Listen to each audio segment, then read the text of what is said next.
गलियां खौफ से भरी हुई थीं। दुश्मन हर दरवाज़ा खटखटा रहा था। इसी माहौल में एक बहादुर लड़की ने अपने दुपट्टे को फाड़कर दो पट्टियां बनाई, एक खाने की थैली से बांधी और एक पानी के मशकीज़े से। वो जानती थी कि अगर पकड़ी गई तो इनकी भी जान जा सकती है, मगर इनके दिल से ये मुसलसल आवाज़ इनको मज़ीद जुर्रत दे रही थी। वो आवाज़ थी, ईमान की हिफाजत डर से बड़ी है। वो अंधेरी गलियों से गुजरी, पहाड़ चढ़ी और तंग गार तक पहुंची, जहां इनके वालिद के साथ वो शख्स मौजूद थे जिनकी मौजूदगी ने शहर को हिला दिया था। खाना देते हुए इनके हाथ तो थके हुए थे, मगर हिम्मत नहीं।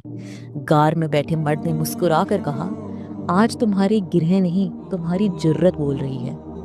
इस एक रात में इन्होंने सिर्फ खाना नहीं पहुंचाया, इन्होंने सच्चाई, एतमाद और तारीख की हिफाजत की।